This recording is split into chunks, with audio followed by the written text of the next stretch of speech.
right, hello everyone. My name is Molly Stenberg and I'm with the Montana Team Nutrition Program. On behalf of Team Nutrition, this is a short training video for schools that will be attending the Montana Cook Fresh Summer Institute. So thank you for signing up to attend our Summer Institute. This will be the second year in a row we've done this. The project is supported by a USDA Team Nutrition Training Grant, also the Office of Public Instruction School Nutrition Programs, Montana Team Nutrition, and Montana No Kid Hungry. USDA funding for this project allows us to provide an excellent training and also collect data on measurable outcomes. So the goals of the Summer Institute are many, but the specific topic of this webinar training will focus on enhancing menu planning for offering more variety of vegetable subgroups in your menus and offered in your school meal programs. So we are going to be tracking the amount and variety of dark green, red orange, and dried beans and peas, those vegetable subgroups served in school meals and selected by students. So this outcome will be measured by collecting and analyzing each school's breakfast and lunch menu, production records, and then a data collection sheet. Good data is a win-win. So collecting good, strong data helps you see what your students are selecting. It helps you track your food waste, helps increase the variety in your menu, and it can also help your students eat healthier at school. And then good data collection is essential for us because it provides us with the data we need to report back to USDA. So let's think about the project timeline for data collection for this project. It's set up so that there's a pre and a post. So you will be doing data collection before you attend the institute, and then post about 6 months after you have attended the training. So for most of you, your pre-data collection will occur in the spring of 2019, and then 6 months later you will be collecting post-data collection, and that would be around January or February of 2020. So specifically what we will be asking you to do is listed in green. You will be sending us copies of your breakfast and lunch menu, both pre and post. You will be sending us production records for breakfast and lunch meals, also a production record for your salad bar or a salad bar recipe. And you will collect the production records 2 weeks pre and then 2 weeks post. And then a data collection sheet was designed specifically to help you track your vegetable subgroups. So for each production record day that you are collecting, you will also do a data collection sheet for that day. So that means you will do 2 weeks of pre-data collection sheets and 2 weeks of post. So we are just looking, we're hoping that your menus will just be wonderful with more from scratch items, more local foods, very colorful. But for our data collection, we're only looking at vegetable subgroups, including dark green, red orange, and the peas, beans, legumes, served at breakfast and lunch. And for lunch, we'll be looking at your main line, your salad bar, and any other service lines, which could be a la carte or a grab-and-go line. And specifically, we would appreciate if you could be as accurate as possible in telling us how much product is placed on the service line before the meal service, if you're adding any additional product during the service line or during meal service, and then the amount of product remaining after the meal service is over. So this information will show us the total amount of vegetable subgroup items you are serving, and also will let us identify how much the students are selecting. So let's do a quick review of the vegetable subgroups. We are tracking the dark green, red, orange, and the legumes, and this is just a nice visual that will remind you which food falls into those three categories. We will be sending you a copy of this file as well as this resource sheet that lists the most commonly eaten vegetables in each of these vegetable subgroups. So for this sheet, you will be tracking any vegetable listed on the left-hand side. Okay, so documentation that you will be collecting is again the copy of your breakfast and lunch menu that would correspond with the same weeks of production records. So production records will be collected 2 weeks pre and 2 weeks post. Please strive for a regular week with the full number of days. If you're a 5-day school week, make sure you collect your data during a 5-day school week. If you're a 4-day week, do a day that has at least 4 days. So the more data you can send in, the better it is for us to analyze. So again, we'll ask for your breakfast production record, your lunch, and then also your salad bar production record or a salad bar recipe if you have one. Once you have this information collected, you can mail hard copies to me, Molly Stenberg, at this address listed here, or you can scan those documents in and send them via email to me.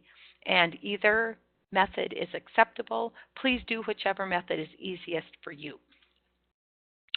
So the current production record that we would like all schools to be using looks like this, and we will be giving you copies of this resource as well.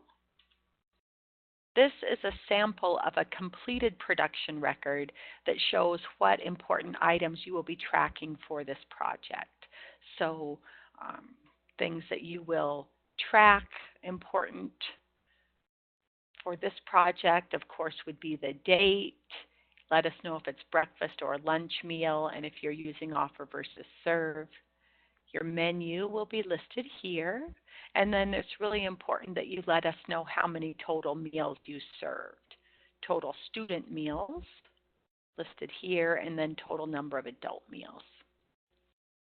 We are just tracking vegetable subgroups. So with that in mind, you will see that I have a big green rectangle around the vegetable part of this production record. So this is where you would be listing any red, orange vegetable subgroup. And this day they have lasagna on the menu, and the lasagna components that meet the meal pattern for red, orange are the spaghetti sauce and the canned tomatoes. They've also done a nice job of listing how much they used. If you're offering any dark green items on the day you're tracking, you'd list the dark green items here. If you're offering any beans, peas, or legumes, you would list those here. And again, you'd list what that is and how much you're offering. Schools that offer a salad bar, and most Montana schools do now, you could include your salad bar production record if you have a specific one, or include your salad bar recipe. And that will help show what kind of variety and what vegetable subgroups you're meeting by your salad bar. Okay, moving on, the next item is a data collection sheet, and it looks like this. This form just goes above and beyond the production record to show exactly how much of the vegetable subgroups you're offering. So this blank one, you would fill in the date, you would be filling in the name of your school. You'd also tell us the number of student meals and the number of adult meals.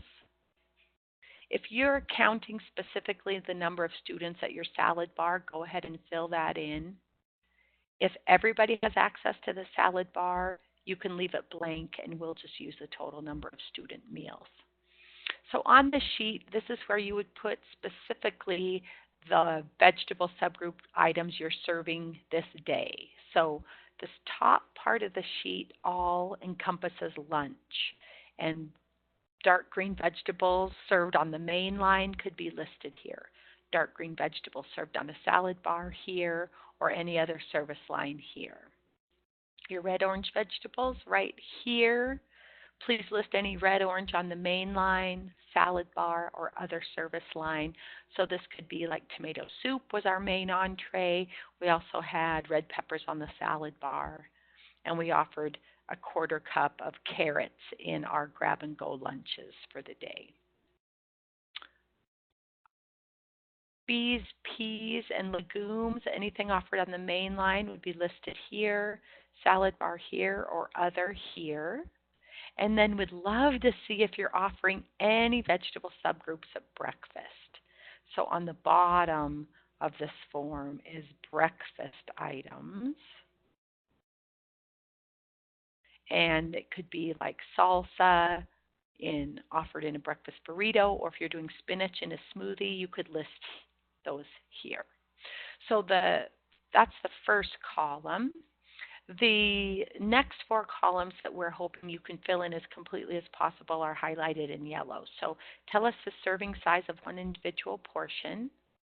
Please tell us the total amount of this food offered at the beginning of the meal. So it could be total number 10 cans, total number of pounds, or number of cups. Tell us any extra amount that you're adding during the meal service.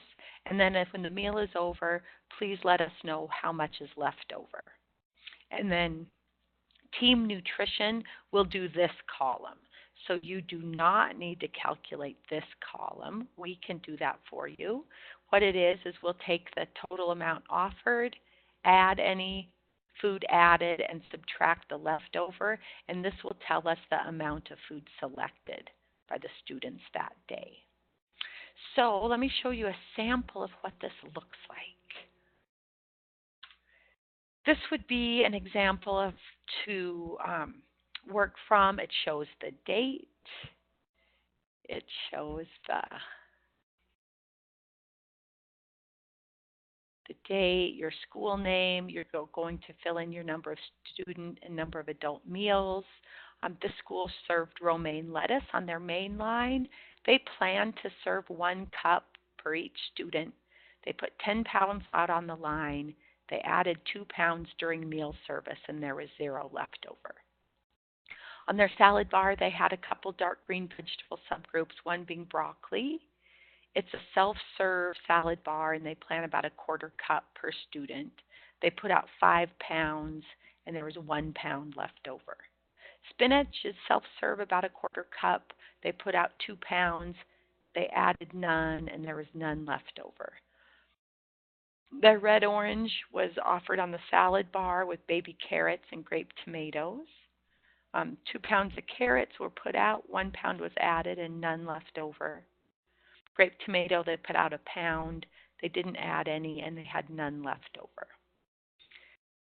Beans, peas, or legumes, they had canned garbanzo beans on their salad bar. And they put out 4 cups of beans. They didn't add any, and they had 1 cup left over. If you're offering beans or peas or legumes as a grab and go meal, like on a hummus plate, you could put hummus plate, grab and go. Each plate has 4 ounces of hummus. You put out 8 plates to start the meal, and 1 plate was left over. And if you're doing any vegetable subgroups at breakfast, this school did salsa, a 2-ounce souffle cup. They put out 10 souffle cups, didn't add any, and 5 souffle cups were left over. Or if you're doing a black bean burrito, breakfast burrito, your recipe provides a quarter cup beans per burrito. You prepared 10 burritos and had 2 left over. So that's a quick example of how you would fill out this data collection form. If you have any questions, please don't hesitate to contact Molly or Katie, and we'll answer those as best we can. We really want you to feel comfortable with your data collection procedures and realize that it's just 2 weeks pre and 2 weeks post. It's not something that you're going to be spending a lot of time on. If you have a food scale, this is a great time to use it.